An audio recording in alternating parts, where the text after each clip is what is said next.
All right, so we've gone through the notes on valuing bonds and stocks, and so you have paper 3 coming up. And so what we want to do in this session is walk through paper 3 and 4, not just to prepare you for the paper, but really to help you with how do you value a stock. So stock valuation, we're going through the entire process of how you would do this. Now, this is going to be a simplified process. It's going to be a high-level process. If you take security analysis in the fall, what you're doing in paper 3 and 4, we extend over the entire semester. We do a macro analysis, an industry analysis, we do a company analysis. It's just a lot of stuff to help you really know in detail. We go through the entire process. So we're papers 3 and 4 are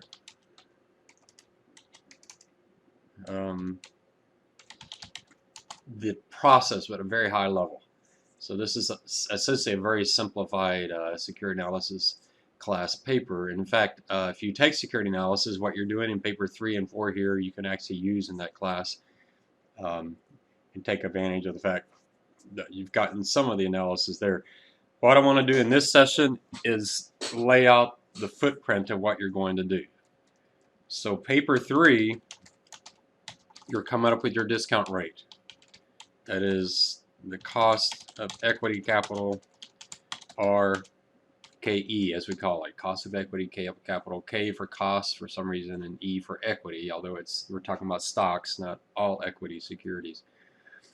And then in paper 4, you're going to do the valuation, or the discounted cash flow. We're only doing discounted cash flow in the security analysis class. We also do technical analysis and relative value analysis, so that's why there's extra papers. That class has 10 papers, where here we're doing everything in just 2 papers. So that's what we're shooting for, is a discount rate in paper 3 and valuation or discounted cash flow in paper 4. So in paper 3, there are 3 things that you need.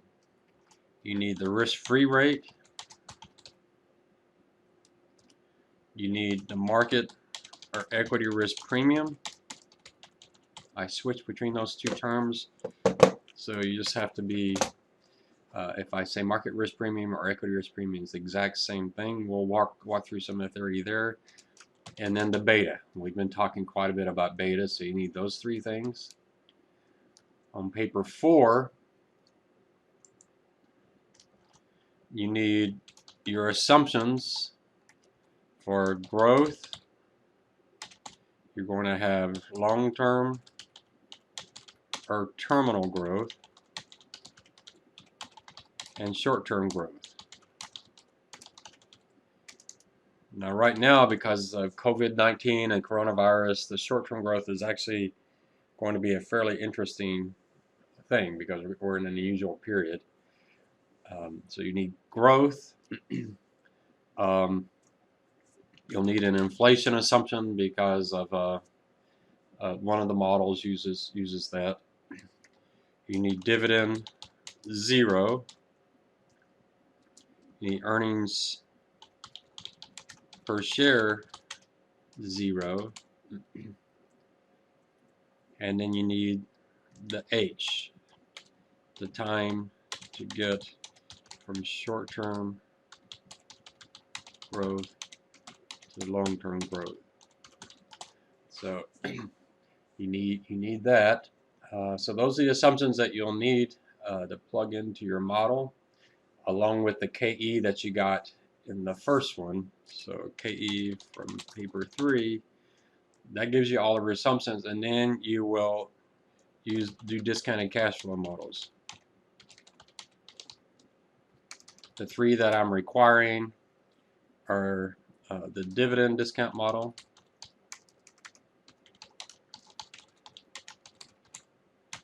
or the Gordon growth model,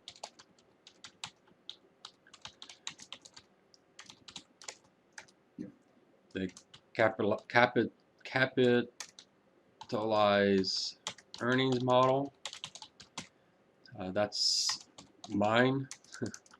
That's one you won't see in any other class. And then the H model. And then the last thing you'll do is you have a recommendation. I really want to buy or sell. You can do a hold if you want to, but buy, sell, or hold recommendation. So there's paper 3 and 4. Paper 3 has 3 things you need to do. Paper 4 has 3 things you have to do, and then I give you the detailed list of those. One thing I do want you to add on paper 4 is I do want a data table, and I'll show you how to do that. I want you to get in the mindset of scenarios versus point estimates, rather than thinking this is what I think the stock is worth. Instead, saying I think the stock is probably worth something in this range. I think that makes a whole lot more sense. So what are the issues you have to deal with? Is this a 2-paragraph paper, or is this a 50-page paper? And it could definitely be a 500-page paper. There's a lot of issues in here. There's some we just cannot get into. So if you get the paper 3, you'll notice we want risk-free rate, market or equity risk premium, and beta. We're talking about using the capital asset pricing model, or CAPM. I have some students that actually explain CAPM in their paper. You wouldn't normally do that in a paper like this because your boss would already know CAPM. If you want to put a paragraph or 2 about CAPM and the theory, that'd be okay. You would not do that in real life because your boss would be insulted that you didn't think that they knew what that was. So how do you walk through all of this? So as we go through each one of these, let's talk about some of the issues and what you'll need to address. But there's the layout of the entire paper.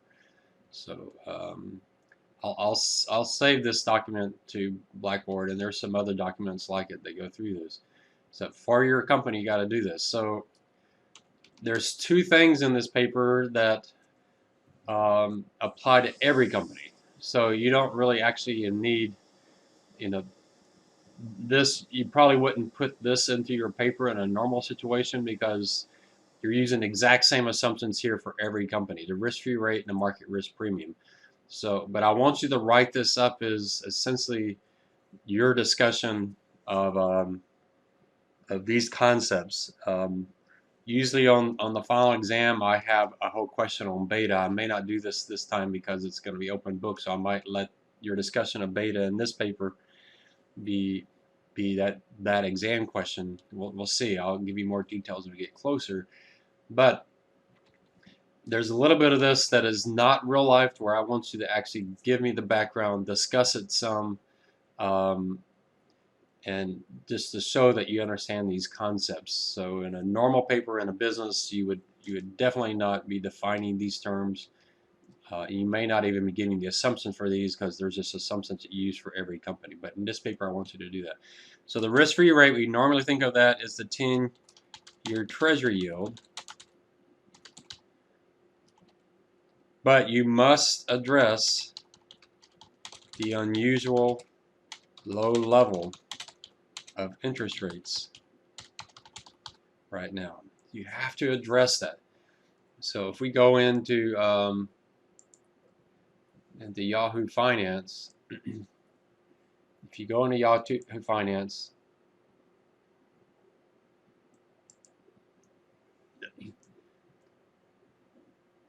you'll notice you got the S&P 500, the Dow. If you click to the right on this button a couple of times, you'll see the 10-year Treasury yield.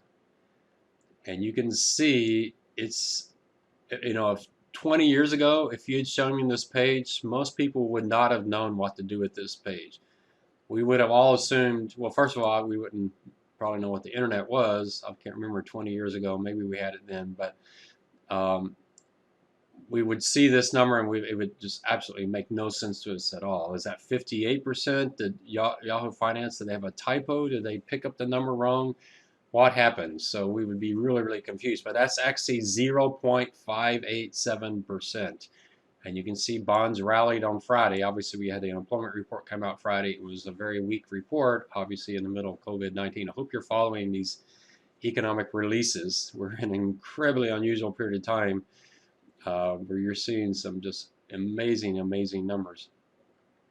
But 0.58%. So, you know, if you think about that 0.58% or 0.59%, 0.59% on April 3rd, what do you do with that?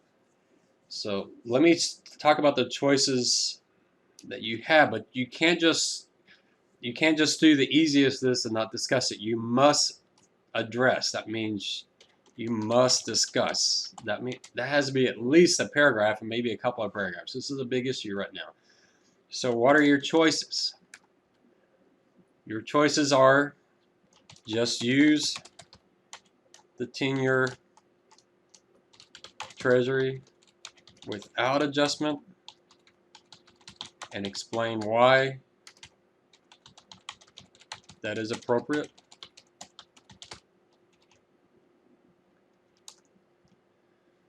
I keep thinking we won't have to discuss this once 10-year treasuries get back to normal, but we've been at such an abnormal level for so long, this still becomes an issue, paper after paper after paper. The next thing you do is normalize the 10-year treasury. If you watch some of my earlier videos, that was my approach, to normalize the 10-year treasury, and that is a real interest rate, I guess I should say a normal real interest rate plus expected inflation.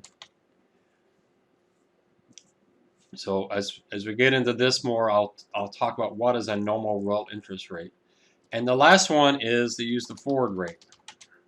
And I have some videos that show you to use the forward rate. What I like about the forward rate approach, if you decide to go that route, I'll link in those videos, and it's an easy thing to do, but it's also an incredibly powerful tool to have.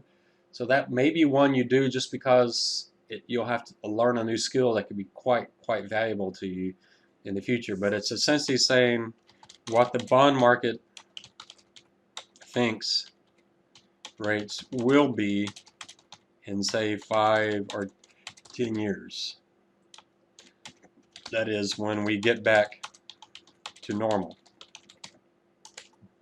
So if you, the first one says, hey, and I'm going to show you a Damodaran article that you can use to just say, hey, it's true, we're at an unusual period of time, but the 10-year treasury is what the 10-year treasury is. It's our choice. It's the opportunity cost. I'll give you that article. You can reword his words if you want to use his argument. He talks about that one, and he talks about some normalization approaches. He does not address this last one. But you have to have a rationale. You can't just, I mean, that's the easiest thing. Just go grab the 10-year treasury and you're done. You need to discuss it. It's the obvious question your boss would ask you. It's like, okay, the 10-year treasury is 0.59%. She's going to say, yeah, but how can you use that as your risk-free rate? Isn't that an unusually low rate, an unsustainable rate? Won't that be rising sometime? My approach, normalizing, I've gone away from that approach now because the 10-year treasury has been so low for so long. And I'll talk about how we tie that back to the economy, and I'll give you some sense of that. A lot of students do that because that's the approach I used in the past, and so a lot of them just go with what I did before because I have videos to do that. But think through it. What do you think makes most logical sense to you? You'll probably change your opinion several times throughout your career, and it might be most of your career is not an issue because 10-year treasuries go back to normal.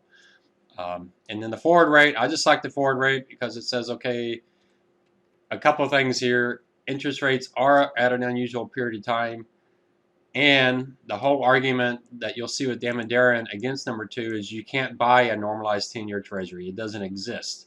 However, you can do trades in the bond market where you actually can buy the forward rate. This is an actual possible trade that you can do, so we'll talk a little bit about that. So you're going to see it's going to take us a few sessions to walk through this, but again, I'm not just preparing you for papers 3 and 4. I'm helping you put together this whole thing in your mind to have a really powerful approach to addressing how to value a stock. A simplified high-level approach, but still enough that gives you some pretty good power. If you walk into a company and they ask you the value of the company, if you do what we do in this paper, yeah, you're going to be in pretty good shape. The market risk premium, we've already talked about the fact that we're going to use the implied approach. And that's the approach I want you to use. And that's where we say that expected return on stocks should equal the required return on stocks. The expected return on stocks, you can go back to your notes and read through this again. Some of this you need for the first exam equals, are needed for the first exam, the current dividend yield plus expected earnings growth. Hopefully you remember all of that. And then expected earnings growth is a function of U.S. our global economic growth, U.S. economic growth equals, so hopefully this is all coming back to you. I have a chart I can show you, equals productivity growth plus labor growth, which right now obviously is a huge negative number, plus expected inflation. So this is expected U.S. economic growth equals expected productivity growth, expected labor growth, plus expected inflation. And then beta, we've already walked through that. You have to talk about revenue sensitivity. Hopefully this is all coming back to you. Is it cyclical or defensive? What kind of stock are you looking at? Then you have operating leverage, financial leverage, and then the historical. You have to do all of these, and on the historical you need to actually build the chart, and we'll walk through that. I'll give you another video. I have several videos out there to already do that. So there's paper 3. So in our next session we'll start with the 10-year, and we may get into the market or equity risk premium. We're going to, you see how we're going through step by step. This is a great, I love the paper 3 and 4 because we're doing actual finance now.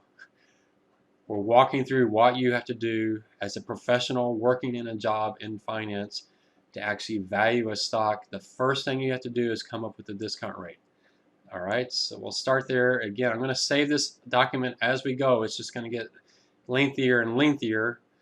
You can't use it, you can't just copy and paste it for your paper, and I'm doing it way too high level. I have some students that their paper almost looks in this format, and I don't want you to look in this format. I want you to write it as a paper with paragraphs, and you can use bullets sparingly in certain areas, but I don't want the whole paper to be an outline like this. I want you to write me a paper and make it look professional. This is one paper I cannot give you a student example, at least not for paper 3, because paper 3 on the risk-free rate and the market risk premium, every paper could be exactly the same. It's when you get the beta and the valuation. So maybe I could show you paper 3 and 4 but cut out the risk-free rate and the market risk premium parts. But I want you to do your own independent analysis on this. What do you believe? You might say, wow, that's a crazy question because that's my first time I get exposed to it.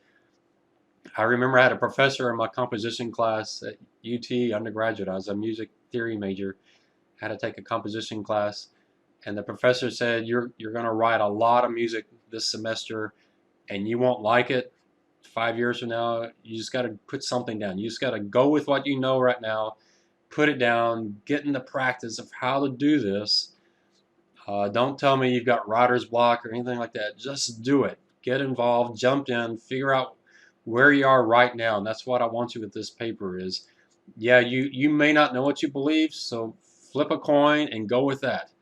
You don't know which of these 3 you want to do, then put 1, 2, and 3 into a hat, draw one out, and go with that, and then argue that one. If you don't know, I encourage you better than that is to stop and think about what each one of these means and what seems most logical to you right now. You don't have to, you're not setting your belief for the rest of your life. You can throw this out and go to something else. There may be a fourth choice or a fifth or sixth choice that's not in here. So right now, I just want you to go through what you have right now, what you know right now, and stop and think about it. Turn off the computer, put the phone aside, and just think about what we're saying here in finance. So you really have a deep comprehension of what we're trying to accomplish. And then later in your career, you'll refine that. You'll read other theories. You'll get much stronger at it. You'll come back and talk to me and straighten me out and give me a much better way of thinking about it. So that's what I'm hoping in this paper. So we'll walk through this step by step, and you'll be in great shape for papers 3 and 4.